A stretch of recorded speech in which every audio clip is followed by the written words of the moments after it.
So good afternoon students. So நம்ம welcome to MST academy. So நம்ம அகாடமியில் பார்த்தோம் அப்படின்னா குரூப் 2 பிஏ கிளாஸஸ்க்காக both and online and offline classes போயிட்டு இருக்கு. கிளாஸ்க்கான ஃபீஸ் பார்த்தோம் அப்படின்னா டெஸ்ட் சிஎஸ் பார்த்தோம் அப்படின்னா மந்த்லி 999 தான். ஸோ இதுக்காக டெமோ கிளாஸஸ் பார்த்தீங்க அப்படின்னா ஜூலை 1 and 2 பார்த்தோம்னா நம்மளோட மதுரை அண்ணா நகரில் இருக்கிற எம்எஸ்டி அகாடமியில் வந்து பார்த்தோம் அப்படின்னா ஜூலை 1 and 2 வந்து டெமோ கிளாஸஸ் நடக்குது. ஸோ இன்ட்ரெஸ்டாக இருக்கவங்க இந்த நம்பருக்கு கால் பண்ணி வந்து உங்களுக்கு தேவையான டெஸ்ட் பேட்சஸ் எல்லாத்தையும் பார்த்துக்கலாம். அது மட்டும் இல்லாமல் ஆன்லைனில் நமக்கான ஆப்பும் இருக்குது, மதுரை ட்ரைனிங் அகாடமி அப்படின்னு சொல்லிட்டு ஆன்லைன் ஆப்பும் இருக்குது. வேணுங்கிறவங்க லிங்க் வந்து டிஸ்கிரிப்ஷனில் இருக்குது. அப்படி இல்லைனாலும் ப்ளே ஸ்டோரில் வந்து ஆப் வந்து அவைலபிளாக இருக்குது. ஸோ வேணுன்றவங்க எப்போ வேணாலும் டவுன்லோட் பண்ணிக்கலாம். ஸோ உங்களுக்கு யாருக்காவது குரூப் 2 கிளாஸஸ்க்காக டெஸ்ட் பேட்சோ இல்லை ஹோல் கிளாஸ் எதுவும் வேணும் அப்படின்னா இந்த நம்பருக்கு வந்து கான்டெக்ட் பண்ணீங்க அப்படின்னா உங்களுக்கான டீட்டெயில்ஸ்லாம் சொல்லுவாங்க. ஸோ கிளாஸ்க்குள்ளே போகலாம். ஸோ ஸ்டூடெண்ட்ஸ், இன்னைக்கு நம்ம பார்க்க போகிற டாபிக் வந்து என்ன அப்படின்னா இந்தியன் பாலிட்டி. ஸோ இந்தியன் கான்ஸ்டியூஷனில் salient features of Indian constitution, அதாவது இந்திய அரசியலமைப்பின் சிறப்பு இயல்புகள் தான் பார்க்க போகிறோம். ஸோ இந்த இந்திய அரசியலமைப்பின் சிறப்பு இயல்புகள்னு பார்த்தோம் அப்படின்னா நம்ம ஆல்ரெடி வந்து இந்தியன் கான்ஸ்டியூஷன் வந்து எப்படிப்பட்டது, நம்ம இந்தியாவோட அரசியலமைப்பு வந்து எப்படிப்பட்டது அப்படிங்கிறத பார்த்துருந்தோம். ஸோ நம்மளோட அரசியலமைப்பு பார்த்தோம் அப்படின்னா நவம்பர் 26, 1949 வந்து அரசியலமைப்பு நிர்ணய சபையால் ஏற்றுக்கொள்ளப்பட்டது. அது மட்டும் இல்லாம ஜான் 26, 1950 நடைமுறைக்கு வந்துச்சு அப்படிங்கிறத நம்ம ஆல்ரெடி லாஸ்ட் கிளாஸ்ல பார்த்துருந்தோம். ஸோ இதுல வந்து நம்ம என்ன பார்க்க போறோம் அப்படின்னா நம்மளுடைய அரசியலமைப்புக்கு வந்து என்னென்ன மாதிரியான தனித்தன்மைகள்லாம் இருக்கு, நம்மளுடைய அரசியலமைப்பினுடைய சிறப்பியல்புகள்லாம் என்ன, அந்த மாதிரி தான் வந்து பார்க்க போறோம். ஸோ ஃபர்ஸ்ட் நம்ம பார்க்க போறது வந்து பார்த்தோம் அப்படின்னா இதுல மொத்தம் ஒரு 18 பாயிண்ட்கள் இருக்கும். ஸோ மொத்தம் ஒரு 18 பாயிண்ட்ஸ் இருக்கும். ஸோ இதெல்லாம் சேர்த்தது தான் வந்து இந்திய அரசியலமைப்பினுடைய சிறப்பியல்புகள். ஸோ இது வந்து உங்களுக்கு வந்து குரூப் 2 ப்ரிலிம்ஸ்க்கு மட்டும் இல்லாம ஈவன் குரூப் 1 மெயின்ஸ்க்குமே இது வந்து உங்களுக்கு யூஸ்ஃபுல்லா இருக்கும். ஸோ ஃபர்ஸ்ட் பார்க்க போற பாயிண்ட் என்ன அப்படின்னா மிக நீண்ட எழுதப்பட்ட அரசியலமைப்பு. சரிங்களா? ஸோ மிக நீண்ட எழுதப்பட்ட அரசியலமைப்பு. ஸோ நெக்ஸ்ட் வந்து பல நாடுகளில் இருந்து பெறப்பட்டது. அடுத்தது நெகிழும் மற்றும் நெகிழாத்தன்மை, பிளெக்சிபிள் அண்ட் ரிஜிடிட்டின்னு சொல்லுவாங்க. அடுத்தது வந்து ஒற்றையாட்சி தன்மை கொண்ட கூட்டாட்சி, அதாவது யுனைட்டரி இன் ஃபெடரல் சிஸ்டம். அடுத்து வந்து பார்த்தோம் அப்படின்னா பாராளுமன்ற அரசாங்கம். அடுத்து வந்து நீதித்துறை மேலாண்மை. அடுத்து சட்டத்தின் ஆட்சி, ஒருங்கிணைந்த மற்றும் சுதந்திரமான நீதித்துறை, அடிப்படை உரிமைகள், அடிப்படை கடமைகள், டிபிஎஸ்பி அதாவது அரசு நெறிமுறை கோட்பாடுகள்னு சொல்லுவோம். அடுத்து வந்து மதச்சார்பற்ற தன்மை.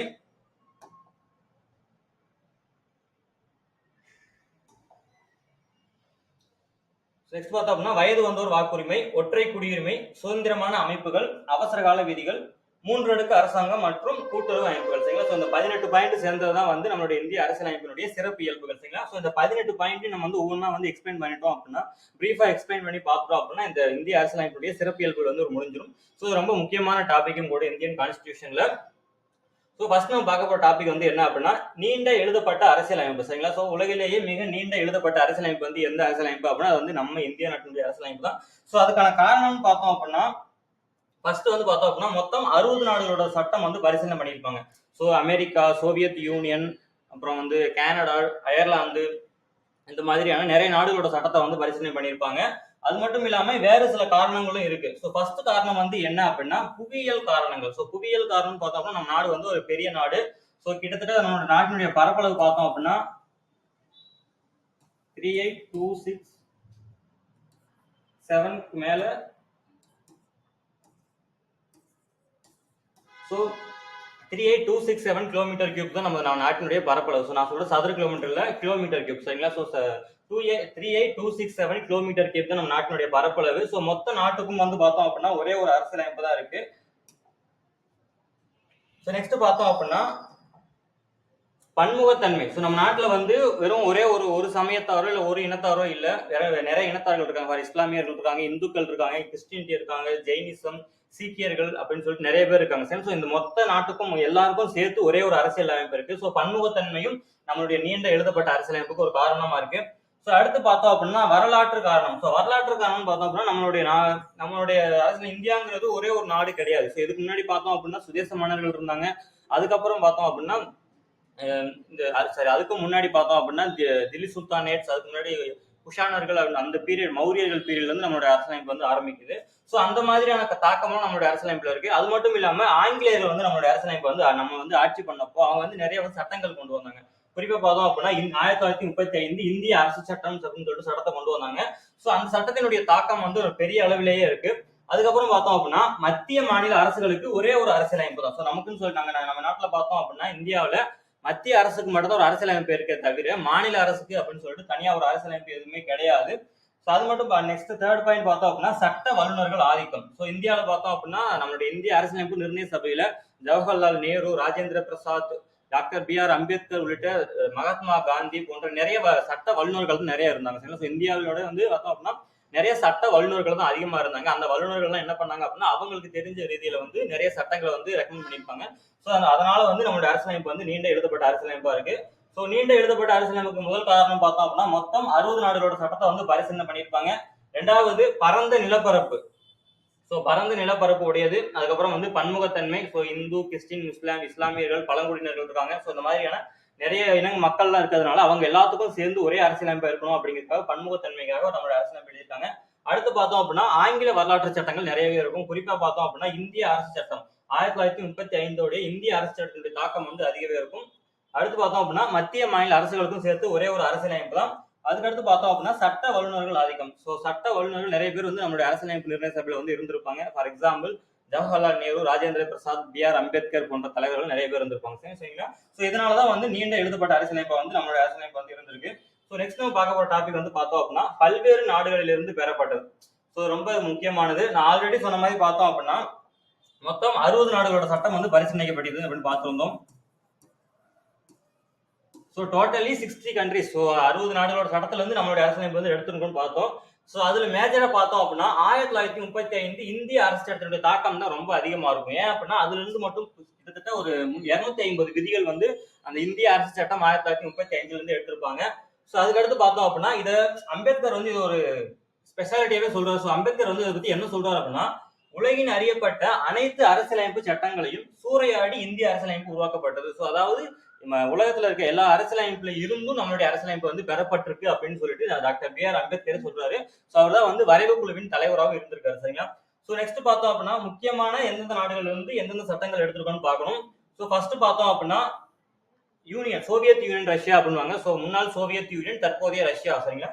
ஸோ அதுல இருந்து பார்த்தோம் அப்படின்னா அடிப்படை கடமைகள். So fundamental duties. ஸோ பகுதி 4A இருக்கும். ஸோ பகுதி 4A இருக்கு அடிப்படை கடமைகள் பார்த்தோம் அப்படின்னா நம்மளோட சோவியத் யூனியன் ரஷ்யால வந்து எடுத்திருக்கோம். ஸோ நெக்ஸ்ட் பார்த்தோம் அப்படின்னா பிரியாம்பிள். ஸோ முகப்புறையில் இருக்கக்கூடிய சமூக பொருளாதார அரசியல் நீதி. So social economical political justice preamble இருக்கும். சரிங்களா? ஸோ முகப்புறையில் இருக்கும். ஸோ பிரியாம்பிள் இருக்கக்கூடிய சமூக பொருளாதார அரசியல் நீதிங்கிறது எது வந்து எடுத்திருக்கோம் அப்படின்னா யூனியன் சோவியத் யூனியன் ரஷ்யால வந்து எடுத்திருக்கோம். சரிங்களா? ஸோ நெக்ஸ்ட் பார்த்தோம் அப்படின்னா யுனைடெட் கிங்டம். ஸோ இங்கிலாந்துல இருந்து நம்மளுடைய என்னென்ன அரசியலமைப்பு எடுத்திருக்கோம் அப்படின்னா நம்மளுடைய பாராளுமன்ற முறை. ஸோ நம்மளுடைய பாராளுமன்றம் பார்த்தோம் அப்படின்னா மேலவை, கீழவை அப்படின்னு சொல்லிட்டு 2 அவைகள் இருக்கும். ஸோ அந்த அவை அமைப்பு முறையை பார்த்தோம் அப்படின்னா நம்ம எந்த நாட்டுல இருந்து எடுத்திருக்கோம் அப்படின்னா இங்கிலாந்துல இருந்து எடுத்திருக்கோம். அடுத்து பார்த்தோம் அப்படின்னா ரூல் ஆஃப் லா, சட்டத்தின் ஆட்சி அப்படின்னு சொல்லுவாங்க. ஸோ ரூல் ஆஃப் லா அப்படின்னு சொல்லிட்டு சொல்லுவாங்க. ஸோ அதுவுமே நம்ம எங்க இருந்து எடுத்திருக்கோம் அப்படின்னா இங்கிலாந்துல இருந்து எடுத்திருக்கோம். அதுக்கு அடுத்தது சிங்கிள் சிட்டிசன்ஷிப், அதாவது ஒற்றை குடியுரிமை. ஸோ சிங்கிள் சிட்டிசன்ஷிப் நம்ம இந்தியாவுக்கு வந்து பார்த்தோம் அப்படின்னா ஒரே ஒரு ஒற்றை குடியுரிமை தான் இருக்கு. ஸோ அந்த ஒற்றை குடியுரிமை நம்ம எங்க இருந்து எடுத்திருக்கோம் அப்படின்னா இங்கிலாந்துல இருந்து எடுத்திருக்கோம். அடுத்தது வந்து இரவை. ஸோ பாராளுமன்றத்துல சொன்னதுதான். ஸோ இரவை அப்படின்னா மேலவை, கீழவை, ராஜ்யசபா, லோக்சபா அப்படின்னு சொல்லிட்டு 2 அவைகள் இருக்கு. ஸோ அந்த அவைகளை பத்தி நம்ம எதுல இருந்து எடுத்திருக்கோம் அப்படின்னா யுனைடெட் கிங்டம், இங்கிலாந்துல இருந்து நம்ம எடுத்திருக்கோம். சரிங்களா? ஸோ அடுத்து பார்த்தோம் அப்படின்னா USA. ஸோ அமெரிக்கா அரசியலமைப்புல இருந்து நம்ம என்ன எடுத்திருக்கோம் அப்படின்னா ரொம்ப முக்கியமா அடிப்படை உரிமைகள் எடுத்திருக்கோம். அடுத்தது வந்து நீதி புனராய்வு, ஜனாதிபதி மீது குற்றம் சாட்டுதல், அதுக்கப்புறம் வந்து நீதிபதியினுடைய பதவி நீக்கம். சரிங்களா? ஸோ இதாவது எந்த நாட்டுல இருந்து எடுத்திருக்கோம் அப்படின்னா USA இருந்து எடுத்திருக்கோம். சரிங்களா? ஸோ பல்வேறு நாடுகள் இருந்து பெறப்பட்டதுன்னு பார்த்தோம் அப்படின்னா ஆல்ரெடி சொன்ன மாதிரி 60 நாடுகளுடைய சட்டம் வந்து நம்மளுடைய அரசியலமைப்புல இருக்கு. ஸோ இந்திய அரசியலமைப்பு சட்டம் இந்திய அரசு சட்டம் 1935 தாக்கம் வந்து ரொம்ப அதிகமாகவே இருக்கு. கிட்டத்தட்ட சுமார் 250 விதிகள் வந்து இந்த இந்திய அரசு சட்டம் 1935 உருவாக்கி இருப்பாங்க. சரிங்களா? ஸோ இதை வந்து அம்பேத்கர் வந்து என்ன சொல்றாரு அப்படின்னா உலகின் அனைத்து அரசியலமைப்பு சட்டங்களையும் சூறையாடி இந்திய அரசியலமைப்பு உருவாக்கப்பட்டது அப்படின்னு சொல்லிட்டு டாக்டர் அம்பேத்கர் சொல்றாரு. ஸோ ரொம்ப முக்கியமான விதிகள்லாம் பார்க்கணும். ரொம்ப முக்கியமா எந்தெந்த அரசியலமைப்பு இங்க இருந்து எடுத்திருக்கோம் அப்படின்னா சோவியத் யூனியன்ல இருந்து அடிப்படை கடமைகளையும், அப்புறம் பிரியாம்பிள் இருக்கக்கூடிய சோசியல் எக்கனாமிக்கல் பொலிட்டிக்கல் ஜஸ்டிஸ் எல்லாம் நம்ம வந்து சோவியத் யூனியன்ல இருந்து எடுத்திருக்கோம். அடுத்து இங்கிலாந்துல இருந்து பார்த்தோம் அப்படின்னா parliamentary form of government, rule of law, single citizenship, dual அவை, அதெல்லாம் வந்து எங்க இருந்து எடுத்திருக்கோம் அப்படின்னா இங்கிலாந்துல இருந்து நம்ம எடுத்திருக்கோம். சரிங்களா? ஸோ நெக்ஸ்ட் பார்த்தோம் அப்படின்னா அமெரிக்க அரசியலமைப்புல இருந்து என்ன எடுத்துக்கோம்னா ஃபண்டமெண்டல் ரைட்ஸ். சரிங்களா? So fundamental rights, justice review, நீதி புனராய்வு பார்த்திருக்கோம். அதுக்கப்புறம் வந்து ஜனாதிபதி மீதான குற்றச்சாட்டு, நீதிபதிகள் பதவி நீக்கம். சரிங்களா? ஸோ இதுல இருந்து இந்த சிறப்பம்சங்கள் நம்ம எங்க இருந்து எடுத்திருக்கோம் அப்படின்னா அமெரிக்க அரசியலமைப்புல இருந்து நம்ம எடுத்திருக்கோம். சரிங்களா? ஸோ நெக்ஸ்ட் நம்ம பார்க்க போற டாபிக் வந்து 3வது பாயிண்ட் என்ன அப்படின்னா நெகிழும் மற்றும் நெகிழாத்தன்மை சரிங்களா. ஸோ நெகிழும் மற்றும் நெகிழாத்தன்மை அப்படின்னா என்ன அர்த்தம் அப்படின்னா, அதாவது நம்மளுடைய அரசியலமைப்பு வந்து திருத்த முறைகள் தான் வந்து நெகிழும் மற்றும் நெகிழாத்தன்மைன்னு சொல்லுவோம். ஸோ அதாவது நம்மளுடைய அரசியலமைப்புல பார்த்தோம் அப்படின்னா பகுதி 20 சரிங்களா. ஸோ பார்ட் 5ல பார்ட் 20.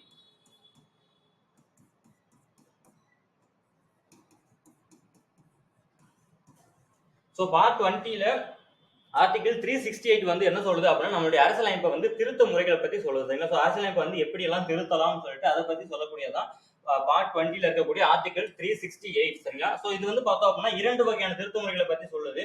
ஸோ அது வந்து என்ன அப்படின்னா, பாராளுமன்றத்தின் சிறப்பு பெரும்பான்மை, அதாவது நம்மளுடைய லோக்சபால பார்த்தோம் அப்படின்னா மொத்தம் ஒரு 543 உறுப்பினர்கள் இருப்பாங்க. அது மட்டும் இல்லாம 245 மெம்பர்ஸ் வந்து எதுல இருக்காங்க அப்படின்னா ராஜ்யசபால இருக்காங்க சரிங்களா.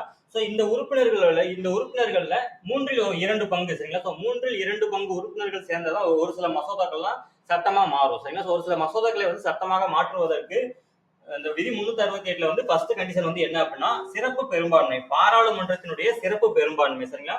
சோ பாராளுமன்றத்துல இருக்க மொத்த உறுப்பினர்கள்ல 2/3 பங்கு உறுப்பினர்கள் ஒரு மசோதாக்கு வந்து ஒப்புதல் அளித்தா மட்டும்தான் அந்த மசோதா வந்து சட்டமா மாறும் சரிங்களா. சோ இது வந்து ஃபர்ஸ்ட். சோ செகண்ட் வந்து பார்த்தோம் அப்படின்னா, பாதிக்கும் மேற்பட்ட மாநிலங்கள் சரிங்களா. சோ மொத்தம் பார்த்தோம் அப்படின்னா அசாம் டேட் இந்தியாவில பார்த்தோம் அப்படின்னா மொத்தம் வந்து 28 மாநிலங்கள் இருக்கு.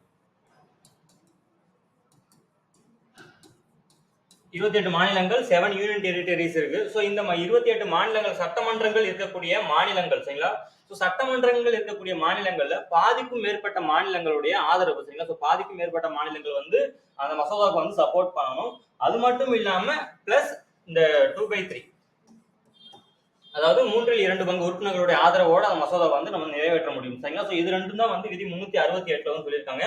சோ இதுக்கப்புறம் பார்த்தோம் அப்படின்னா மூணாவதா என்ன இருக்கு அப்படின்னா எளிய பெரும்பான்மை சரிங்களா. சோ எளிய பெரும்பான்மை அப்படின்னா என்ன அர்த்தம் அப்படின்னா, மொத்த உறுப்பினர்கள்ல 50% மேல் இருந்தாலே போதும் சரிங்களா. சோ மொத்த உறுப்பினர்கள் 543 பேர் இருக்காங்க அப்படின்னா அதுல 273 பேர் இருந்தாங்க அப்படின்னா 273 பிளஸ் இருந்தாங்க அப்படின்னா அந்த மசோதா வந்து வந்து நம்ம தாக்கல் பண்ணிக்கலாம் சரிங்களா. சோ இதுதான் வந்து நெகிழும் மற்றும் நெகிழாத்தன்மை. சோ நெகிழும் தன்மைக்கு எடுத்துக்காட்டு என்ன அப்படின்னா எளிய பெரும்பான்மை தான் சரிங்களா. வெறும் 50% உறுப்பினரோட அந்த ஒப்புதல் இருந்தாலே போதும் ஒரு மசோதா வந்து சட்டமா மாறிடும் சரிங்களா.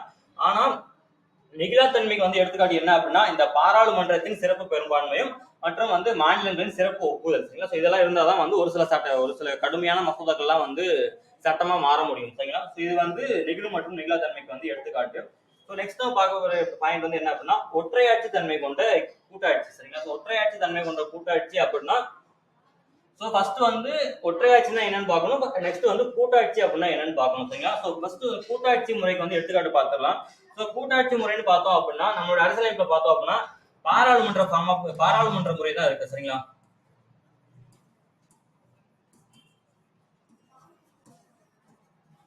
பாராளுமன்ற முறை தான் இருக்கு. மத்திய அரசுலயும் சரி மாநில அரசுலயும் சரி பாராளுமன்ற முறை தான் இருக்கு. அது மட்டும் இல்லாம அதிகார பகிர்வு இருக்கு.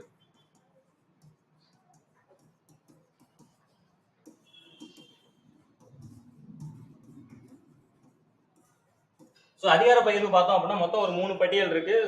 சென்ட்ரல் லிஸ்ட், ஸ்டேட் லிஸ்ட், அப்புறம் கான்கரண்ட் லிஸ்ட். அதாவது மத்திய பட்டியல், மாநில பட்டியல், பொது பட்டியல் அப்படின்னு சொல்லிட்டு ஒரு 3 வகையான பட்டியல் இருக்கு. அதன் மூலமா வந்து பார்த்தோம் அப்படின்னா மத்திய அரசும் மாநில அரசும் இரண்டும் வந்து தங்களுடைய அதிகாரங்களை வந்து பகிர்ந்துக்குது சரிங்களா. இதெல்லாம் வந்து கூட்டாட்சியினுடைய தன்மை.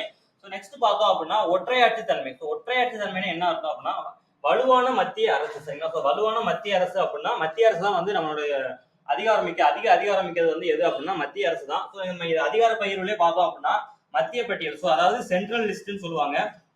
மத்திய பட்டியலை மட்டும் பார்த்தோம் அப்படின்னா 100க்கும் மேற்பட்ட விதிகளை வந்து கொண்டிருக்கும் சரிங்களா. மத்திய பட்டியல மட்டும் 100க்கும் மேற்பட்ட விதிகள் இருக்கும். இதே ஸ்டேட்னு பார்த்தோம் அப்படின்னா வெறும் 67 இருக்கும். அடுத்து வந்து ஸ்டேட்னு 67 இருக்கும், பொதுப்பட்டியல 52 இருக்கும் சரிங்களா. இந்த மாதிரியான அதிக அதிகாரங்கள் வந்து யாருக்கு இருக்கு அப்படின்னா மத்திய அரசுக்கு தான் இருக்கு. நெக்ஸ்ட் வந்து பார்த்தோம் அப்படின்னா மத்திய அரசால் ஆளுநர் நியமனம். இவர் வந்து பார்த்தோம் அப்படின்னா ஆளுநர் வந்து எப்பெல்லாம் மாநில அரசு அரசியலமைப்பை மீறி செயல்படுதோ அப்பெல்லாம் வந்து மத்திய அரசுக்கு வந்து வழிகாட்டுற வரும். மத்திய அரசு கிட்ட இந்த மாதிரி வந்து மாநில அரசு அரசியலமைப்பை மீறி செயல்படுறாங்க அப்படின்னு சொல்லிட்டு ஒரு அறிவுரை வழங்குறவர் வந்து ஆளுநர். அதாவது மத்திய அரசின் சார்பா மாநிலத்தில் ஆட்சி பண்றவர் தான் வந்து ஆளுநர் சரிங்களா. அது பார்த்தோம் அப்படின்னா அகில இந்திய பணிகள், அதாவது இந்த IAS, IPS, IFS சரிங்களா. இவங்கெல்லாம் யாரு அப்படின்னா இந்தியா சென்ட்ரல் கவர்மெண்ட் சார்பாக மாநில அரசுல வேலை பார்க்கறவங்க சரிங்களா. கலெக்டர் எல்லாம் பார்த்தோம் அப்படின்னா அவர் வந்து யாருக்கு ரிப்போர்ட்டிங் அப்படின்னா சென்ட்ரல் கவர்மெண்ட் தான் அவர் மேல வந்து நிறைய கேள்வி எல்லாமே கேட்க முடியும் சரிங்களா. ஸோ அதனாலதான் வந்து நம்மளுடைய அரசியலமைப்பு பார்த்தோம் அப்படின்னா ஒற்றையாட்சி தன்மை கொண்ட கூட்டாட்சி முறை இருக்கு. ஸோ நம்மளுடைய கூட்டாட்சியை வந்து அரை கூட்டாட்சி அப்படின்னு சொல்லிட்டு ஒரு சொல்லுவார். யார் அப்படின்னா கேசி வியர். சரிங்களா?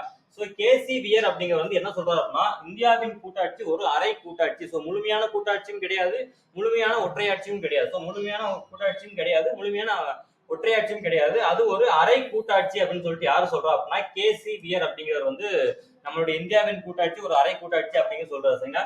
ஸோ ஒற்றையாட்சி தன்மை கொண்ட கூட்டாட்சி முறை அப்படிங்கிறது வந்து இதுதான். ஸோ ஒற்றையாட்சி தன்மை கொண்ட கூட்டாட்சி எடுத்துக்காட்டு பார்த்தோம் அப்படின்னா ஸோ ஃபர்ஸ்ட் வந்து கூட்டாட்சி முறைக்கு பார்த்தோம் அப்படின்னா பாராளுமன்ற கவர்மெண்ட் இருக்கு, அதிகார பகிர்வு 3 பட்டியல் இருக்குன்றத பார்த்தோம். அடுத்து ஒற்றையாட்சி தன்மைக்கு பார்த்தோம் அப்படின்னா மத்திய அரசு அதிகாரம் இருக்கு, மத்திய அரசு இருக்கு. மத்திய அரசு பட்டியல பார்த்தோம் அப்படின்னா மத்திய பட்டியல தான் அதிக அதிகாரங்கள் இருக்கும். அடுத்து வந்து மத்திய அரசால் ஆளுநர் நியமனம் பண்றாங்க. அகில இந்திய பணிகள் IAS IFS போன்ற பணிகள் எல்லாமே வந்து மத்திய அரசின் சார்பு மாநில அரசை கட்டுப்படுத்தும் பணிகள். சரிங்களா? ஸோ அதனாலதான் வந்து இந்தியாவின் கூட்டாட்சி ஒரு அரை கூட்டாட்சி அப்படின்னு சொல்லிட்டு கேசி வியர் வந்து சொன்னாரு. சரிங்களா? ஸோ நெக்ஸ்ட் நம்ம பார்க்க போற டாபிக் வந்து என்ன அப்படின்னா பாராளுமன்ற அரசாங்கம். ஸோ நம்மளுடைய அரசியலமைப்பு வந்து பார்த்தோம் அப்படின்னா நமக்கு வந்து பாராளுமன்ற ஃபார்ம் ஆஃப் கவர்மெண்ட் தான் கொடுத்துருக்கு. ஸோ அதன்படி பார்த்தோம் அப்படின்னா 2 அவைகள் இருக்கும்.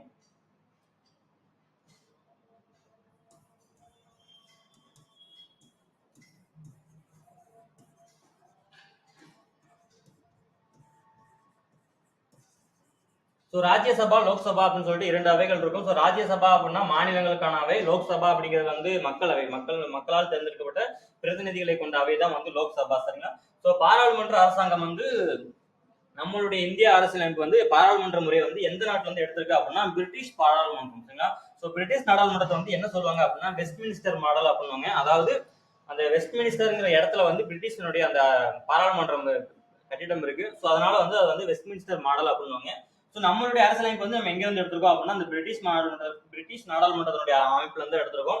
அதே மாதிரி தான் பார்த்தோம் அப்படின்னா பிரிட்டிஷ் மாதிரியே தான் நம்மளுடைய அரசியலமைப்புலையும் சென்ட்ரல் கவர்மெண்ட்லயும் ஸ்டேட் கவர்மெண்ட்லயும் வந்து பார்லிமெண்டரி ஃபார்ம் ஆஃப் கவர்மெண்ட் வந்து நம்ம வந்து அறிமுகப்படுத்திருக்கோம். சரிங்களா?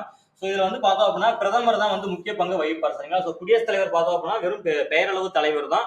ஆனா முக்கிய பங்கு வகிக்கிறது யாரு அப்படின்னா பிரதமர் தான். ஸோ அவர் யாரு அப்படின்னா பெரும்பான்மை கட்சியினுடைய தலைவர். ஸோ பெரும்பான்மை கட்சியினுடைய தலைவர் அல்லது கூட்டணி கட்சியினுடைய அவங்களுடைய முடிவின் அடிப்படையில ஒருத்தரை வந்து பிரதமரை வந்து நியமிப்பாங்க. சரிங்களா? ஸோ இதுதான் வந்து பாராளுமன்ற அரசாங்கம். ஸோ இது வந்து யாரு அப்படின்னா பெரும்பான்மை கட்சியினுடைய ஆட்சின்னு பார்த்தோம் அப்படின்னா இதனுடைய அதிகாரம் வந்து யாருக்கு இருக்கு அப்படின்னா மக்கள் தான். ஸோ மக்கள் வந்து என்ன பண்ணுவாங்க அப்படின்னா தங்களுடைய தேர்தல் மூலமாக மக்கள் வந்து ஒரு பிரதமர் வந்து தேர்ந்தெடுப்பாங்க. இதுக்கப்புறம் பார்த்தோம் அப்படின்னா அந்த கட்சி அந்த யார் வந்து பெரும்பான்மை இடங்களை வந்து வெற்றி பெற்றிருக்காரோ அவர் வந்து பிரதமரை வந்து நியமிப்பாங்க. சரிங்களா? ஸோ இதுதான் வந்து பாராளுமன்ற அரசாங்க முறை. நெக்ஸ்ட் பார்த்தோம் அப்படின்னா பாராளுமன்றத்தின் இறையாண்மை மற்றும் நீதித்துறையின் மேலாதிக்கம். சரிங்களா? ஸோ பாராளுமன்றத்தின் இறையாண்மை மற்றும் நீதித்துறையின் மேலாதிக்கம் பார்த்தோம் அப்படின்னா ஸோ இது வந்து நம்ம வந்து எந்த நாட்டிலிருந்து எடுத்துருக்கோம்னு பார்க்கணும். ஸோ ஃபர்ஸ்ட் பார்த்தோம் அப்படின்னா பாராளுமன்றத்தின் இறையாண்மை அதாவது சாவர்னிட்டி அப்படின்னுவாங்க. ஸோ பாராளுமன்றத்தினுடைய சாவர்னிட்டி அப்புறம் நீதித்துறையின் மேலாண்மை. ஸோ பாராளுமன்றத்தின் இறையாண்மை வந்து எங்க இருந்து எடுத்திருக்கோம் அப்படின்னா நம்ம பிரிட்டிஷ்ல இருந்து எடுத்திருக்கோம். நீதித்துறை மேலாதிக்கம் வந்து எதுல இருந்து எடுத்திருக்கோம் அப்படின்னா அமெரிக்கா. ஸோ இதனுடைய மீனிங் வந்து என்ன அப்படின்னா பாராளுமன்ற இறையாண்மை மற்றும் நீதித்துறை மேலாதிக்கம். இதோட மீனிங் வந்து என்ன அப்படின்னா பாராளுமன்றம் தன்னுடைய இறையாண்மையை வச்சு தன்னுடைய அந்த சாவர்னிட்டி பவரை வச்சு ஏதாவது ஒரு சட்டம் போட்டாலும் நீதித்துறை வந்து அது என்ன பண்ணலாம் அப்படின்னா அந்த சட்டம் வந்து ஒரு அரசியலமைப்புக்கு வந்து எதிரானது இல்லை அப்படின்னா ஒரு நாட்டுக்கு எதிரானது அப்படிங்கிற நம்ம நாட்டுக்கு வந்து எதிரானது ஒரு சட்டம் வந்து இருக்கு அப்படின்னா அது வந்து என்ன பண்ணலாம் அப்படின்னா நம்மளுடைய நீதித்துறை அதாவது உச்சநீதிமன்றமோ அல்லது உச்சநீதிமன்றம் வந்து என்ன பண்ணலாம் அப்படின்னா அந்த சட்டத்தை வந்து செல்லாது அப்படின்னு சொல்லிட்டு சொல்லலாம். சரிங்களா? ஸோ அதுதான் வந்து நீதித்துறையின் மேலாதிக்கம். சரிங்களா? ஸோ பாராளுமன்றம் தன்னுடைய அந்த இறையாண்மையை வைத்து தவறாக செயல்படும் பட்சத்தில் நீதித்துறை வந்து என்ன பண்ணலாம் அப்படின்னா அந்த சட்டங்கள் வந்து செல்லாது அப்படின்னு சொல்லிட்டு கேள்வி கேட்க முடியும். சரிங்களா? ஸோ ஃபார் எக்ஸாம்பிள் நல்ல எக்ஸாம்பிள் பார்த்தோம் அப்படின்னா எலக்ட்ரல் பாண்ட் அதாவது தேர்தல் பத்திரங்கள் பார்த்தோம். ஸோ லாஸ்ட் 2023ல ஸோ 2024 இந்த லாஸ்ட் மார்ச்ல தான் வந்து என்ன பண்ணாங்க அப்படின்னா அதை வந்து அபாலிஷ் பண்ணாங்க. தேர்தல் பத்திரங்கள் சட்டம் செல்லாது அப்படின்னு சொல்லிட்டு பாராளுமன்றம் கொண்டு வந்த ஒரு சட்டத்தை உச்சநீதிமன்றம் வந்து என்ன பண்ணுது அப்படின்னா ரத்து பண்ணுது. சரிங்களா? ஸோ இது மாதிரி பாராளுமன்றம் தன்னுடைய இறையாண்மை அதிகாரத்தை வைத்து தவறாக செயல்படுது அல்லது அடிப்படை கட்டமைப்புக்கு எதிரான சட்டங்களை இயற்றும் பொழுது நீதித்துறை வந்து அது என்ன பண்ணலாம் அப்படின்னா தட்டி கேட்கலாம். சரிங்களா? ஸோ அதுதான் வந்து பாராளுமன்றத்தின் இறையாண்மை மற்றும் நீதித்துறை மேலாதிக்கம். ஸோ நெக்ஸ்ட் நம்ம பார்க்க போற டாபிக் வந்து என்ன அப்படின்னா சட்டத்தின் ஆட்சி. ஸோ ரூல் ஆஃப் லா அப்படின்வாங்க. ஸோ இதை வந்து பார்த்தோம் அப்படின்னா ஏவி டைசி அப்படின்னு சொல்லிட்டு ஒருத்தர் இருப்பாரு. சரிங்களா? ஸோ ஏவி டைசி அப்படின்னு சொல்லிட்டு ஒருத்தர் இருப்பாரு. ஸோ அவர் வந்து என்ன பண்ணியிருப்பாரு அப்படின்னா அந்த சட்டத்தின் ஆட்சி அதாவது ரூல் ஆஃப் லா சட்டத்தின் ஆட்சி அப்படின்னு சொல்லிட்டு ஒரு நூலை எழுதியிருப்பாரு.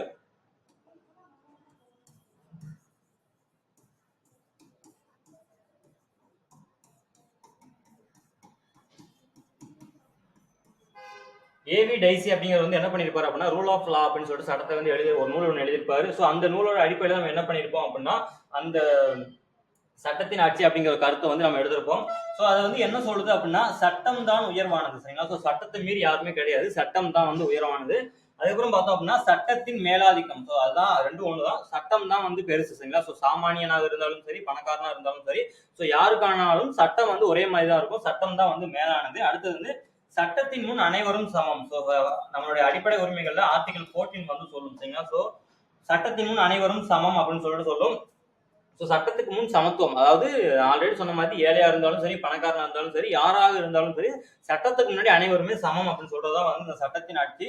ஸோ நம்ம இதை எங்கேருந்து எடுத்துக்கோம் அப்படின்னா இங்கிலாந்து நாட்டை சேர்ந்த இங்கிலாந்து சேர்ந்தவர் தான் ஏவி டைசி.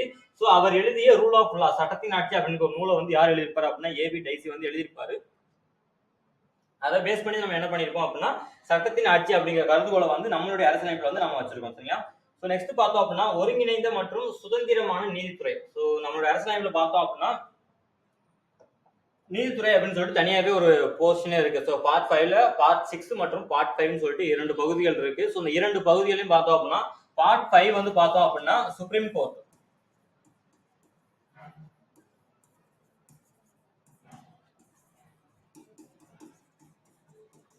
ஸோ பார்ட் 5 வந்து எதை பத்தி பேசுது அப்படின்னா சுப்ரீம் கோர்ட் ஆஃப் இந்தியாவை பத்தி பேசுது.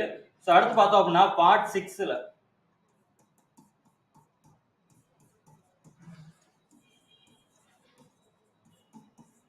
ஸோ பார்ட் 6 பார்த்தோம் அப்படின்னா உயர்நீதிமன்றங்கள். ஸோ பார்ட் 5 வந்து உச்சநீதிமன்றத்தை பற்றியும் பார்ட் 6 வந்து உயர்நீதிமன்றங்களை பற்றியும் பேசக்கூடியது.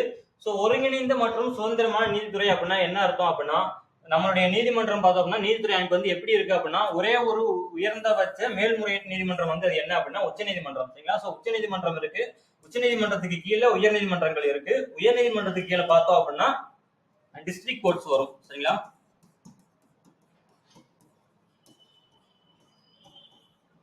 கீழமை நீதிமன்றங்கள். ஸோ உயர்ந்த உச்சபட்ச அமைப்பு மேல்முறையீட்டுக்கான உயர்ந்த அதிகாரம் வந்து யார்கிட்ட இருக்கு அப்படின்னா சுப்ரீம் கோர்ட் உச்சநீதிமன்றத்துக்கிட்ட இருக்கு. உச்சநீதிமன்றத்துக்கு கீழே மாநில உயர்நீதிமன்றங்கள், ஒவ்வொரு மாநிலத்துக்கும் ஒரு உயர்நீதிமன்றம் வந்து நம்ம அமைச்சிருப்போம். ஸோ சென்னை உயர்நீதிமன்றம் மாதிரி. ஸோ அந்த மாதிரி ஒவ்வொரு மாநிலத்துக்கும் ஒரு உயர்நீதிமன்றம் வந்து யாருக்கு கீழே இருக்கும் அப்படின்னா உச்சநீதிமன்றத்துக்கு கீழே உயர்நீதிமன்றங்கள் இருக்கும். அடுத்து பார்த்தோம் அப்படின்னா மாவட்ட நீதிமன்றங்கள். ஸோ அந்த உயர்நீதிமன்றங்களுக்கு கீழே ஒரு மாநிலத்தின் எல்லைக்குள் மாவட்ட நீதிமன்றங்கள் என்ன பண்ணுவாங்க அப்படின்னா ஒவ்வொரு மாவட்டத்துக்கும் ஒரு நீதிமன்றங்கள் வந்து அமைச்சிருப்பாங்க சரிங்களா. ஸோ இதுதான் வந்து ஒருங்கிணைந்த நீதித்துறை. ஸோ அடுத்து பார்த்தோம் அப்படின்னா சுதந்திரமான நீதித்துறைன்னு பார்த்தோம் அப்படின்னா சுதந்திரமான நீதித்துறை வந்து என்ன சொல்லுது அப்படின்னா நம்மளுடைய அரசியலமைப்பு வந்து என்ன பண்ணுது அப்படின்னா நீதித்துறையும் நிர்வாகத்தையும் வந்து தனியா வந்து பிரிச்சிருக்கு. ஸோ நம்மளுடைய அரசியலமைப்புல விதி 50 வந்து என்ன சொல்லுது அப்படின்னா நீதித்துறையும் நிர்வாகமும் பிரிப்பு. அதாவது நம்மளுடைய அரசியலமைப்புல வந்து இந்த பாராளுமன்றம் அப்படிங்கிறது வந்து தனி category, supreme court high court அப்படிங்கிறது வந்து தனி கேட்டகரி. ஸோ ரெண்டுமே வந்து எங்கேயுமே வந்து மிங்கிள் ஆகாது. ஸோ இது வந்து எதுக்காக அப்படின்னா ஏதாவது ஒரு அமைப்பு நீதித்துறையோ இல்ல நிர்வாகமோ ஏதாவது ஒரு அமைப்பு வந்து தன்னுடைய அதிகாரத்தை மீறி செயல்படும் பொழுது இன்னொரு அமைப்பு வந்து கேள்வி கேட்கணும் சரிங்களா. ஸோ அதுக்காக கொண்டு வரப்பட்டதான் வந்து இந்த சுதந்திரமான நீதித்துறை. ஸோ அது வந்து எதை சொல்லுது அப்படின்னா விதி 50 தான் சொல்லுது. ஸோ நீதித்துறையும் நிர்வாகமும் பிரிப்பு அப்படின்னு சொல்லிட்டு நம்மளுடைய அரசியலமைப்புல விதி 50 சொல்லுது. ஸோ நெக்ஸ்ட் பார்த்தோம் அப்படின்னா உச்சநீதிமன்றம் நீதித்துறையின் உயர்ந்த அமைப்பு சரிங்களா. ஸோ உயர்ந்த அமைப்புன்னு பார்த்தோம், ஆல்ரெடி பார்த்த மாதிரி உச்சநீதிமன்றம் தான் வந்து ஹையஸ்ட் பவர், அதாவது மேல்முறையீட்டுக்கான உயர்ந்த நீதிமன்றம் வந்து எது அப்படின்னா உச்சநீதிமன்றம் தான். அடுத்து வந்து மாநில அளவில் உயர் நீதிமன்றங்கள் இருக்கு. ஸோ மாநில அளவில் அந்த மாநிலத்தின் எல்லைக்குள் பார்த்தோம் அப்படின்னா உயர் நீதிமன்றங்கள் இருக்கும். அடுத்து வந்து அந்த உயர் நீதிமன்றத்துக்கு கீழே கீழ்நிலை அல்லது மாவட்ட நீதிமன்றங்கள். ஸோ ஒவ்வொரு ஹைகோர்ட்ஸ் கீழே டிஸ்ட்ரிக்ட் கோர்ட்ஸ் இருக்கும். அதுக்கப்புறம் வந்து நுகர்வோர் நீதிமன்றங்கள் இருக்கும். ஸோ இந்த மாதிரி நீதித்துறை அமைப்புகள்லாம் வந்து எல்லாமே வந்து ஒரே ஒரு உச்சநீதிமன்றம் அப்படிங்கிற ஒரு குடைக்குள் வந்து எல்லாமே வந்து ஒருங்கிணைஞ்சிருக்கு. அது மட்டும் இல்லாம நம்மளுடைய நீதித்துறை வந்து சுதந்திரமான நீதித்துறை. எதனால அப்படின்னா நிர்வாகத்தினுடைய தலையீடு வந்து நம்மளுடைய நீதித்துறை கீழே கிடையாது சரிங்களா. ஸோ அதான் வந்து சொல்லுவாங்க. ஸோ நெக்ஸ்ட் பார்த்தோம் அப்படின்னா நெக்ஸ்ட் நம்ம பார்க்க போற டாபிக் வந்து அடிப்படை உரிமைகள். ஸோ ரொம்ப ரொம்ப முக்கியமானது.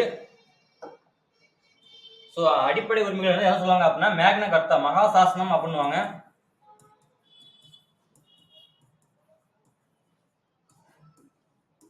ஸோ இந்திய அரசியலமைப்பின் மகா சாசனம் மேக்னா கர்த்தா ஆஃப் இந்தியன் கான்ஸ்டிடியூஷன் அப்படின்னுவாங்க. ஸோ நம்மளுடைய அடிப்படை உரிமைகள் பார்த்தோம் அப்படின்னா பகுதி 3ல இருக்கு. ஸோ பகுதி 3ல 6 வகையான அடிப்படை உரிமைகள். ஸோ ஒரிஜினலி 7 இருந்துச்சு. ஸோ ஆரம்பத்துல வந்து 7 இருந்துச்சு. ஸோ இப்போ வந்து 6 இருக்கு சரிங்களா. ஸோ அதெல்லாம் வந்து நம்ம அடிப்படை ஃபண்டமெண்டல் ரைட்ஸ் பார்க்குறப்போ நம்மள டெப்தாவே பார்க்கலாம். ஸோ நெக்ஸ்ட் பார்த்தோம் அப்படின்னா இவை அனைத்தும் இயற்கையான மற்றும் நியாயமான உரிமைகள். ஸோ யாராலையும் இதை வந்து நிப்பாட்டி வைக்க முடியாது. ஸோ ரத்து செய்யும் அதிகாரம் வந்து யாருக்கும் கிடையாது சார். நம்ம கண்டிப்பா இது வந்து இயற்கையாகவே பை பர்த். ஸோ நீங்க இந்தியனாக வந்து பிறந்துட்டாலே அப்படின்னா உங்களுக்கு வந்து இந்த இந்த அடிப்படை உரிமைகள் வந்து உங்களுக்கு வந்து கிடைச்சே ஆகணும் சரிங்களா. ஸோ இதுதான் வந்து இயற்கையானது, பை பர்த்தாவே உங்களுக்கு வந்து இந்த அடிப்படை உரிமைகள் வந்து கிடைக்கும்.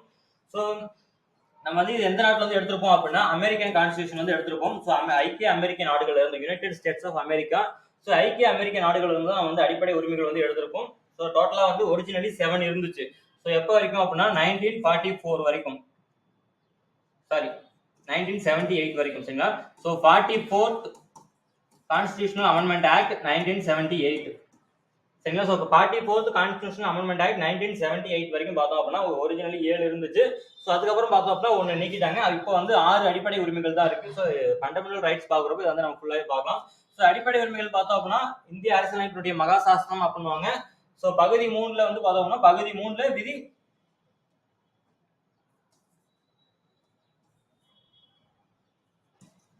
விதி 12 to 35 சரிங்களா. ஸோ ஆர்டிகல் 12 to 1535 வரைக்கும் எது இருக்கு அப்படின்னா அந்த அடிப்படை உரிமைகளை பத்தி பேசக்கூடியது. ஸோ இயற்கையானது. ஸோ பை பர்த் நீ இந்தியா பிறந்தாலே அப்படின்னா உங்களுக்கு வந்து அடிப்படை உரிமைகள் வந்து கண்டிப்பா கிடைச்சாகணும். ஸோ இதை ரத்து செய்யும் அதிகாரம் வந்து யாருக்கும் கிடையாது எக்ஸப்ட் பிரசிடென்ட். ஸோ எப்போ அப்படின்னா எமர்ஜென்சி பீரியட், ஸோ நெருக்கடி நிலை அப்படின்னு சொல்லிட்டு ஒரு டாபிக் இருக்கு. ஸோ அந்த எமர்ஜென்சி பீரியட்ல வந்து என்ன பண்ணலாம் அப்படின்னா நம்மளுடைய குடியரசுத் தலைவர் நம்மளுக்கான அடிப்படை உரிமைகள் வந்து நிறுத்தி வைக்கலாம் எக்ஸப்ட் விதி 20, 21 தவிர சரிங்களா. ஸோ விதி 20 மற்றும் 21 தவிர எல்லா விதியும் வந்து நிறுத்தி வைக்கலாம். ஸோ இது வந்து அடிப்படை உரிமை டாபிக் பாக்குறப்ப நம்ம பார்ப்போம் சரிங்களா. ஸோ நெக்ஸ்ட் நான் பார்க்க போறது வந்து டிபிஎஸ்பி. ஸோ அரசு நெறிமுறை கோட்பாடுகள் அப்படின்னு சொல்லுவாங்க. Directive principles of state policies அப்படின்னுவாங்க சரிங்களா.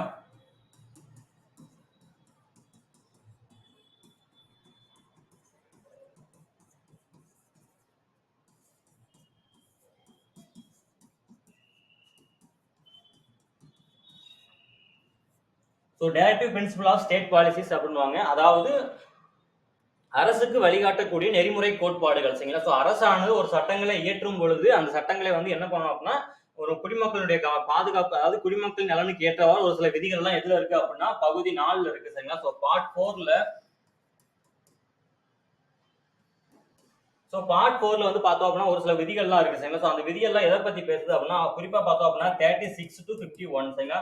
ஸோ ஆர்டிகல் 36 to 51 வந்து எதை பத்தி பேசுது அப்படின்னா directive principles of state policies, அதாவது அரசுக்கு வழிகாட்டும் நெறிமுறை கோட்பாடுகள்.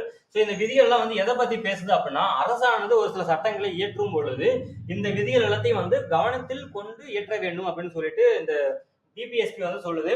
ஸோ இதுதான் வந்து அம்பேத்கர் வந்து என்ன சொல்றாரு அப்படின்னா புதுமையான சிறப்பம்சம் அப்படின்னு சொல்றாரு. ஸோ புதுமையான சிறப்பம்சம் அப்படின்னு சொல்லிட்டு எதை சொல்றாரு அப்படின்னா இந்த டிபிஎஸ்பி வந்து அம்பேத்கர் சொல்றாரு. ஸோ இந்த டிபிஎஸ்பி நோக்கம் வந்து என்ன அப்படின்னா சமூக பொருளாதார நீதி வழங்குதல் தான் இந்த டிபிஎஸ்பி நோக்கம் சரிங்களா. ஸோ நம்மளுடைய அரசு நெறிமுறை கோட்பாட்டுடைய நோக்கம் வந்து என்ன அப்படின்னா குடிமக்களுக்கு சமூக பொருளாதார நீதி வழங்குறது என்னுடைய நோக்கமா இருக்கு சரிங்களா. ஸோ நெக்ஸ்ட் பார்த்தோம் அப்படின்னா அடிப்படை கடமைகள். ஸோ அடிப்படை கடமைகள் வந்து ஆரம்பத்தில் வந்து இந்திய அரசியலமைப்பில் வந்து அடிப்படை கடமைகள் வந்து கிடையாது. ஸோ எமர்ஜென்சி பீரியட் உள்நாட்டு நெருக்கடி நிலை வந்து அனௌன்ஸ் பண்ணியிருப்பாங்க எப்போ அப்படின்னா 1975 to 77 சரிங்களா. ஸோ 1975 to 77 வரைக்கும் என்ன பண்ணியிருப்பாங்க அப்படின்னா இன்டர்னல் எமர்ஜென்சி அப்படின்னு சொல்லுவாங்க, அதாவது உள்நாட்டு நெருக்கடி நிலை வந்து அனௌன்ஸ் பண்ணியிருப்பாங்க. அந்த பீரியட்ல 42வது அரசியலமைப்பு சட்ட திருத்தம் 1976 வந்து பகுதி 4A, அதாவது பார்ட் 4A அப்படின்னு சொல்லிட்டு புதுசா ஒரு பார்ட்டை வந்து உருவாக்கியிருப்பாங்க சரிங்களா. பார்ட் 4A அப்படிங்கிற ஒரு பார்ட்டையும் ஆர்டிகிள் 51A, அதாவது ஒரே ஒரு விதி தான் ஆர்டிகிள் 51A அப்படின்னு சொல்லிட்டு ஒரே ஒரு விதியை மட்டும் என்ன பண்ணியிருப்பாங்க அப்படின்னா உருவாக்கியிருப்பாங்க. இதுல மொத்தம் பார்த்தோம் அப்படின்னா 11 விதிகள் இருக்கு சரிங்களா. ஸோ 11 டியூட்டிஸ் இருக்கு. ஸோ விதி வந்து ஒன்னே ஒண்ணுதான், ஆனா 11 டியூட்டிஸ் வந்து இருக்கு சரிங்களா. ஸோ ஆரம்பத்துல வந்து 10 இருந்துச்சு, ஆனா இப்போ வந்து ஆரம்பத்துல வந்து 10 இருந்துச்சு. 2002க்கு அப்புறம் 11 டியூட்டிஸ் ஆட் பண்ணிருக்காங்க. ஸோ ஒரு டியூட்டிஸ் வந்து எக்ஸ்ட்ரா வந்து ஆட் பண்ணிருக்காங்க. டோட்டலா வந்து 11 இருக்குங்க. ஸோ இது வந்து இயற்கையில் நியாயமற்றவை. ஸோ இதை வந்து நீங்க கண்டிப்பா வந்து ஃபாலோ பண்ணி தான் ஆகணும் அப்படின்னு சொல்ல முடியாது. ஏன்னா ஃபண்டமெண்டல் ரைட்ஸுக்கு ஈடாக ஃபண்டமெண்டல் டியூட்டிஸ் வந்து கிடையாது. ஸோ இது வந்து மனிதன் அந்த இந்திய குடிமகனா நினைச்சு என்ன பண்ணோம் அப்படின்னா அந்த அவரா மனதால் நான் வந்து இதை ஃபாலோ பண்ணுவேன் அப்படின்னு நினைச்சிட்டு அதை வந்து ஃபாலோ பண்ணலாம். ஸோ அடிப்படை கடமைகள் ஸோ வந்து எந்த நாட்டுல வந்து எடுத்திருப்பாங்க அப்படின்னா நம்ம ஆல்ரெடி பார்த்த மாதிரி சோவியத் யூனியன். ஸோ இப்போ வந்து ரஷ்யான்னு சொல்லலாம். So Soviet Union. So Soviet யூனியன்ல இருந்து அவன் என்ன பண்ணியிருப்பா அப்படின்னா 42வது அரசியலமைப்பு சட்டம் 1976 ஸ்வரன் சிங் கமிட்டி வந்து பரிந்துரை பண்ணியிருப்பாங்க. அந்த கமிட்டியினுடைய பரிந்துரையின் அடிப்படையில் ஃபண்டமெண்டல் கடமை அடிப்படை டியூட்டிஸ் வந்து ஆட் பண்ணியிருப்போம் சரிங்களா. டோட்டலா வந்து 11 இருக்கு. ஸோ இது வந்து இயற்கையில் நியாயமற்றவை. ஸோ இது வந்து எனக்கு கிடைக்கல அப்படின்னு சொல்லிட்டு நம்ம வந்து எந்த கோர்ட்டுக்கும் வந்து போக முடியாது சரிங்களா. ஸோ நெக்ஸ்ட் நம்ம பார்க்க போற டாபிக் வந்து என்ன அப்படின்னா மதச்சார்பற்ற தன்மை ஸோ ரொம்ப முக்கியமானது. ஸோ நம்மளுடைய அரசியலமைப்பு வந்து முகவரியிலே பார்த்தோம் அப்படின்னா நம்மளுடைய அரசியலமைப்பு இறையாண்மை மிக்க சமதர்ம ஜனநாயக இறையாண்மை மிக்க சமதர்ம மதச்சார்பற்ற ஜனநாயக குடியரசு அப்படின்னு சொல்லுவாங்க சரிங்களா. ஸோ அது வந்து மதச்சார்பற்ற அப்படிங்கிறது வந்து மீனிங் என்ன அப்படின்னா நம்மளுடைய இந்திய அரசானது எந்த ஒரு மதத்துக்கும் ஆதரிக்கவும் இல்லை. ஸோ எந்த ஒரு மதத்தையும் வந்து நம்மளுடைய இந்திய அரசு வந்து எந்த ஒரு மதத்தையும் வந்து ஆதரிக்கவும் இல்லை, புறக்கணிக்கவும் இல்லை சரிங்களா. ஸோ எல்லா மதமும் சமம் தான். ஸோ இந்த அது வந்து அனைத்து மதங்களும் சமம். ஸோ இந்திய அரசானது எந்த மதத்தையும் ஆதரிக்கவும் இல்லை, எந்த மதத்தையும் வந்து புறக்கணிக்கவும் இல்லை, அனைத்து மதங்களையும் சமமாக பாவிக்கிறதா நம்மளுடைய இந்திய அரசியலமைப்பு சரிங்களா. ஸோ அதனாலதான் வந்து நம்மளுடைய முகப்புரையில வந்து இந்த மதச்சார்பற்ற தன்மை வந்து சேர்த்திருப்போம். ஸோ ஆரம்பத்துல வந்து பார்த்தோம் அப்படின்னா நம்ம இந்த மதச்சார்பற்ற தன்மை வந்து கிடையாது. ஸோ குறிப்பா பார்த்தோம் அப்படின்னா இது வந்து எப்ப சேர்த்திருப்பாங்க அப்படின்னா 42nd கான்ஸ்டிடியூஷனல் அமெண்ட்மெண்ட் ஆக்ட் வந்து நடந்திருக்கும் சரிங்களா. எப்போ 1976. ஸோ இந்த அமெண்ட்மெண்ட்ல பார்த்தோம் அப்படின்னா ஒரு 3 வகையான வார்த்தைகள் வந்து என்ன பண்ணிருப்பாங்க அப்படின்னா நம்மளுடைய பிரியாம்பிள் அதாவது முகப்புரையில் வந்து ஆட் பண்ணிருப்பாங்க. ஸோ அதுல ஒரு வார்த்தை தான் வந்து மதச்சார்பற்ற தன்மை சரிங்களா. ஸோ மதச்சார்பற்ற அப்படிங்கிறது வந்து எந்த எப்போ ஆட் பண்ணிருப்பாங்க அப்படின்னா 42வது அரசியலமைப்பு சட்டத்திட்டம் 1976 தான் ஆட் பண்ணிருப்பாங்க சரிங்களா. ஸோ அதன் மீனிங் வந்து என்ன அப்படின்னா அரசானது எந்த ஒரு மதத்தையும் ஆதரிக்கவும் இல்லை, புறக்கணிக்கவும் இல்லை, அதாவது அனைத்து மதங்களும் சமம் சரிங்களா. ஸோ ஒவ்வொரு ஒரு இந்திய குடிமகன் வந்து நினைச்சா என்ன பண்ணலாம் அப்படின்னா எனக்கு வந்து ஒரு மதம் பிடிச்சிருக்கு அப்படிங்கிற பட்சத்தில் நான் அந்த மதத்தை வந்து பின்பற்றலாம். அப்புறம் வந்து அந்த மதத்தை வந்து பரப்புறதுக்கான உரிமை இருக்கு சரிங்களா. ஸோ கடவுள் மறுப்பாளர்களுக்குமே நம்ம இந்தியாவில் வந்து அனுமதி இருக்கு சரிங்களா. ஸோ கடவுள் இருக்குன்னு சொல்றவங்களும் இருக்காங்க, கடவுள் இல்லை அப்படின்னு சொல்லிட்டு கடவுள் மறுப்பாளர்களும் நம்ம இந்தியாவுக்கு வந்து இடம் இருக்கு. ஸோ அதான் வந்து மதச்சார்பற்ற தன்மை சரிங்களா. ஸோ நெக்ஸ்ட் வந்து பார்த்தோம் அப்படின்னா வயது வந்தோர் வாக்குரிமை, அதாவது யூனிவர்சல் அடல்ட் பிரான்ச்சைஸ் அப்படின்னு சொல்லுவாங்க. ஸோ வயது வந்தோர் வாக்குரிமை அப்படின்னா அதாவது 18 வயது நிரம்பிய அனைவருக்கும் சரிங்களா. ஸோ 18+, 18 வயது நிரம்பிய அனைவருக்குமே வந்து என்ன பண்ணோம் அப்படின்னா ஓட்டுரிமை வந்து கிடைச்சிருக்கு. ஸோ இது வந்து என்ன சொல்லுவாங்க அப்படின்னா ஒருவருக்கு ஒரு வாக்கு, ஸோ அதாவது ஒருவருக்கு ஒரு ஓட்டு, அதாவது ஒருவருக்கு ஒரு வாக்குன்னு சொல்லுவாங்க. ஸோ அனைவரும் 18 வயது நிரம்பிய அனைவருக்கும் சாதி, மதம், இனம், பாலினம், பிறப்பிடத்தின் அடிப்படையில் எந்த பாகுபாடும் கிடையாது சரிங்களா. ஸோ எந்த பாகுபாடும் இல்லாம அனைவருமே என்ன பண்ணணும் அப்படின்னா தங்களுடைய ஓட்டை வந்து பதிவு செய்வதற்கான உரிமை வந்து கிடைச்சிருக்கு. ஸோ எக்ஸப்ட் தபால் ஓட்டு மட்டும் இருக்கு. ஸோ இந்த ஆர்மியில் ஒர்க் பண்றாங்க இந்த கவர்மெண்ட் ஸ்டாஃப், ஒரு சில கவர்மெண்ட் ஸ்டாஃப் மட்டும் என்ன இருக்கு அப்படின்னா தபால் வாக்கு அப்படின்னு சொல்லிட்டு இருக்கு. ஸோ அது வந்து எதுக்காக அப்படின்னா அவங்களால வந்து அந்த டைம் வர முடியாது. ஸோ பார்டர்ல இருக்கவங்களுக்கும் தபால் ஓட்டு போட்டாதான் அந்த சுச்சுவேஷன்ல வந்து என்ன பண்ணாங்க அப்படின்னா எலெக்ஷன் சுச்சுவேஷன்ல எந்த ஒரு போர் நடவடிக்கை எதுவுமே இல்லாம அவங்களால வந்து சேஃபா வந்து நம்ம நாட்டை வந்து பாதுகாக்க முடியும். ஸோ அவங்களுக்கு மட்டும் என்ன பண்ணிருப்பாங்க அப்படின்னா தபால் ஓட்டு அப்படின்னு சொல்லிட்டு அவங்க வந்து தனியா வந்து அனௌன்ஸ் பண்ணியிருப்பாங்க. ஆனாலும் மற்ற குடிமக்கள் அனைவருக்குமே என்ன பண்ணிருப்பாங்க அப்படின்னா சாதி, மதம், இனம், பாலினம் மற்றும் பிறப்பிடத்தின் அடிப்படையில் எந்த பாகுபாடும் கிடையாது சரிங்களா. ஸோ 18 வயது நிரம்பி எல்லாருமே வந்து என்ன பண்ணுவோம் அப்படின்னா ஓட்டு போடுறதுக்கான உரிமை வந்து கிடைச்சிருக்கு. ஸோ இதுதான் வந்து வயது வந்து வாக்குரிமை அப்படின்னு சொல்லுவாங்க. ஸோ யூனிவர்சல் அடல்ட் பிரான்ச்சைஸ் அப்படின்னு சொல்லுவாங்க சரிங்களா. ஸோ ஒருவருக்கு ஒரு வாக்கு, அதாவது 18 வயது நிரம்பிய அனைவருக்கும் வாக்களிப்பதற்கான உரிமை இருக்கு சரிங்களா. ஸோ நெக்ஸ்ட் நம்ம பார்க்க போற டாபிக் வந்து என்ன அப்படின்னா ஒற்றை குடியுரிமை. ஸோ ரொம்ப முக்கியமானது. ஸோ ஒற்றை குடியுரிமை அப்படின்னா என்ன அர்த்தம் அப்படின்னா நம்மளோட அரசியலமைப்பு வந்து ஒரு ஒற்றை குடியுரிமை தான் வழங்கியிருக்கு சரிங்களா. ஸோ அது அதாவது அர்த்தம் வந்து என்ன அப்படின்னா நாட்டுக்கு, அதாவது மத்திய அரசினுடைய குடிமகன் தான் நம்ம எல்லாருமே சரிங்களா. ஸோ மாநிலத்துக்கு அப்படின்னு சொல்லிட்டு தனியாக வந்து ஒரு குடியுரிமை வந்து கிடையாது. நம்ம எல்லாருமே வந்து ஒரு மத்திய அரசினுடைய குடியுரிமகன் தான் சரிங்களா. ஸோ மாநிலத்துக்குன்னு சொல்லிட்டு தனியாக குடியுரிமை கிடையாது. ஸோ மொத்தமே வந்து ஒரே ஒரு குடியுரிமை தான். ஸோ இதுல வந்து எக்ஸப்டா வந்து என்ன இருந்துச்சு அப்படின்னா ஆர்டிகிள் 370. ஸோ அதாவது ஜம்மு அண்ட் காஷ்மீருக்கு வந்து ஆர்டிகல் 370 அடிப்படையில் வந்து தனியா ஒரு குடியுரிமை இருந்துச்சு. ஆனா 2019 அப்புறம் என்ன பண்ணிட்டாங்க அப்படின்னா அதை வந்து நீக்கிட்டாங்க சரிங்களா. 2019 அதை நீக்கினதுக்கு அப்புறம் இப்போ வந்து ஜம்மு காஷ்மீருக்கும் வந்து ஒரே குடியுரிமை தான். ஸோ இந்தியா காஷ்மீர்ல இருந்து கன்னியாகுமரி வரைக்கும் இருக்க மக்கள் எல்லாருக்குமே வந்து ஒரே ஒரு குடியுரிமை தான். ஸோ அது வந்து என்ன குடியுரிமை அப்படின்னா மத்திய அரசினுடைய குடியுரிமை சரிங்களா. ஸோ குடியுரிமை வந்து மத்திய பட்டியல வரக்கூடியது.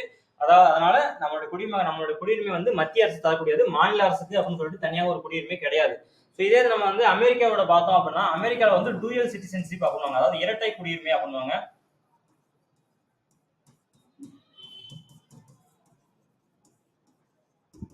ஸோ டூயல் சிட்டிசன்ஷிப் அப்படின்னா இரட்டை குடியுரிமை அப்படின்னு சொல்லுவாங்க சரிங்களா. ஸோ இரட்டை குடியுரிமை அப்படின்னா அங்க வந்து அமெரிக்கா அப்படின்னு சொல்லிட்டு ஒரு நாடு சரிங்களா, ஒரு ஒருங்கிணைந்த நாடு சரிங்களா. அதனாலதான் ஐக்கிய அமெரிக்க நாடுகள் அப்படின்னுவோம்.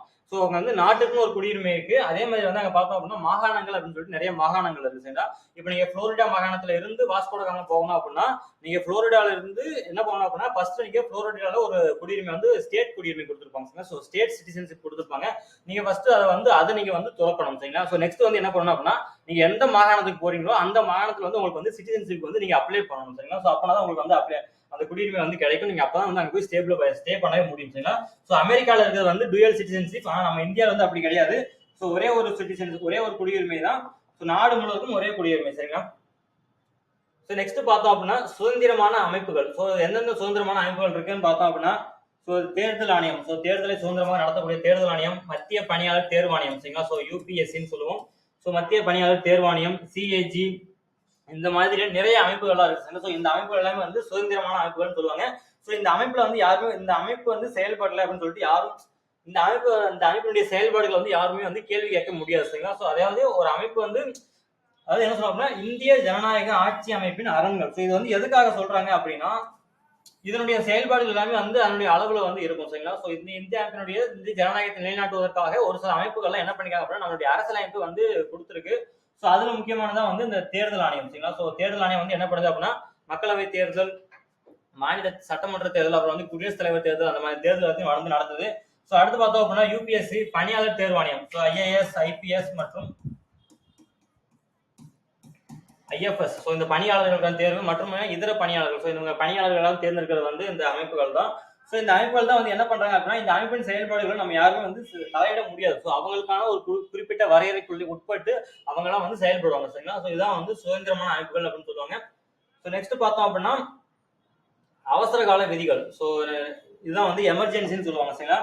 ஸோ நம்மளுடைய அரசியலமைப்புல பார்த்தோம் அப்படின்னா மொத்தம் வந்து ஒரு 3 வகையான நெருக்கடி நிலைகள் வந்து கொடுத்துருக்காங்க, சரிங்களா. ஸோ அது வந்து எதை பத்தி பேசுது அப்படின்னா விதி 352 தேசிய நெருக்கடி நிலை, சரிங்களா. ஸோ தேசிய நெருக்கடி நிலை அப்படின்னா இது வந்து எந்த சுச்சுவேஷன்ல வந்து அறிமுகப்படுத்துவாங்க அப்படின்னா ஒரு போர் காலங்களிலோ இல்ல ஒரு ஆயுதமேந்தி கிளர்ச்சியில உள்நாட்டு கலவரம் அந்த மாதிரியான சுச்சுவேஷன் ஏதாவது நடந்துச்சு அப்படின்னா ஸோ அப்ப என்ன பண்ணாங்க அப்படின்னா தேசிய நெருக்கடி நிலையை வந்து அனௌன்ஸ் பண்ணுவாங்க.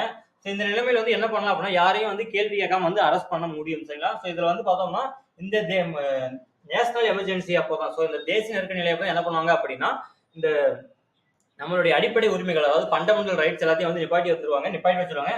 ஸோ எக்ஸப்ட் ஆர்டிகல் 2021, சரிங்களா. ஸோ ஆர்டிகல் 20 வந்து என்ன சொல்லுது அப்படின்னா தனி மனித சுதந்திரம், ஆர்டிகல் 21 வந்து தடுப்பு காவலில் இருந்து பாதுகாப்பு பெறும் உரிமை, சரிங்களா. ஸோ இது ரெண்டும் இல்லாம மற்ற எல்லா உரிமைகளும் வந்து நிப்பாட்டி வச்சிருவாங்க. இந்த இரண்டை மொத்தம் எந்த சுச்சுவேஷன்லயும் வந்து என்ன பண்ண முடியாது அப்படின்னா நிப்பாட்டி வைக்க முடியாது, சரிங்களா. ஸோ நெக்ஸ்ட் பார்த்தோம் அப்படின்னா இதை வந்து எந்தெந்த சுச்சுவேஷன்ல வந்து இது வரைக்கும் வந்து பார்த்தோம் அப்படின்னா தேசிய நெருக்கடி நிலையை வந்து ஒரு 3 தடவை வந்து அனௌன்ஸ் பண்ணியிருக்காங்க, 3 டைம்ஸ் வந்து அனௌன்ஸ் பண்ணியிருப்பாங்க. ஒன்னு 1962 இந்தோ சைனா வார் அப்படின்னா அதாவது இந்தியாவுக்கும் சைனாவுக்கும் வந்து போர் நடக்கும் அந்த சுச்சுவேஷன்லையும், அதுக்கப்புறம் 1971 இந்தியா பாகிஸ்தான் வார், அதுக்கப்புறம் 1975 to 77 உள்நாட்டு நெருக்கடி நிலை அப்படின்னு சொல்லுவாங்க, சரிங்களா. ஸோ இந்த உள்நாட்டு நெருக்கடி நிலை இந்த 3 சமயத்துல வந்து பார்த்தோம் அப்படின்னா தேசிய நெருக்கடி நிலை வந்து அனௌன்ஸ் பண்ணியிருக்காங்க, சரிங்களா. ஸோ நெக்ஸ்ட் வந்து பார்த்தோம் அப்படின்னா விதி 356 மாநில நெருக்கடி நிலை அதாவது ஸ்டேட் எமர்ஜென்சின்னு சொல்லுவாங்க. அதாவது ஒரு மாநில அரசு அரசியலமைப்பை மீறி செயல்படுது இல்ல மாநில அரசுல சட்டம் ஒழுங்கு சரியில்லை அப்படிங்கிற பட்சத்தில் ஆளுநர் வந்து என்ன பண்ணுவார், அதாவது கவர்னர் வந்து என்ன பண்ணுவார் அப்படின்னா மத்திய அரசு வந்து ஒரு கடிதம் சமர்ப்பிப்பார்.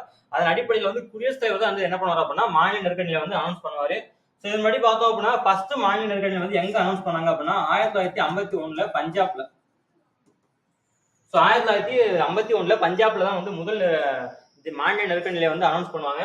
ஸோ நெக்ஸ்ட் பார்த்தோம் அப்படின்னா நிதி நெருக்கடி நிலை. ஸோ இது வந்து நம்மளுடைய நிதித்தன்மை வந்து நிதி ஸ்திரத்தன்மை வந்து நிதி வந்து இல்லை, நிதி பற்றாக்குறையா இருக்கு, இல்லை அப்படின்னா பணவீக்கம் பண வாட்டம் அந்த மாதிரியான ஏதாவது ஒரு நிதித்தன்மை வந்து நம்மளுடைய நாட்டில் வந்து நிலையா இல்லை அப்படிங்கிற பட்சத்தில் வந்து என்ன பண்ணோம் அப்படின்னா இந்த நிதி நெருக்கடி நிலையை வந்து அனௌன்ஸ் பண்ணுவாங்க. ஸோ இது வரைக்கும் வந்து நம்மளுடைய நிதி நெருக்கடி நிலை வந்து அனௌன்ஸ் பண்ணது கிடையாது, ஏன்னா விதி 352 அனௌன்ஸ் பண்ணிருக்காங்க, விதி 356 அனௌன்ஸ் பண்ணிருக்காங்க. ஆனா விதி 360 அடிப்படையில் நிதி நெருக்கடி நிலை வந்து இதற்கு வந்து அனௌன்ஸ் பண்ணது கிடையாது, சரிங்களா. ஸோ இது வந்து எதுக்காக அனௌன்ஸ் பண்றாங்க அப்படின்னா நாட்டின் இறையாண்மையும் ஒற்றுமை மற்றும் பாதுகாப்பு கருதியை வந்து இந்த எமர்ஜென்சி விதியை வந்து சேர்த்திருக்காங்க, சரிங்களா. ஸோ நெக்ஸ்ட் பார்த்தோம் அப்படின்னா 3 அடுக்கு அரசாங்கம். ஸோ 3 அடுக்கு அரசாங்கம் பார்த்தோம் அப்படின்னா ஆரம்பத்தில் வந்து 2 அடுக்கு தான் இருந்துச்சு. ஆரம்பத்தில் வந்து 2 அடுக்கு தான் இருந்துச்சு. ஆனா 73 மற்றும் 74வது அரசியலமைப்பு சட்ட திருத்தம் 1992, சரிங்களா. ஸோ 1992க்கு அப்புறம் என்ன பண்ணாங்க அப்படின்னா உள்ளாட்சி அமைப்புகள், சரிங்களா. ஸோ உள்ளாட்சி அமைப்புகள் அதாவது பஞ்சாயத்து ராஜ் அப்படின்னு சொல்லிட்டு ஒரு அமைப்பு இருக்கும்.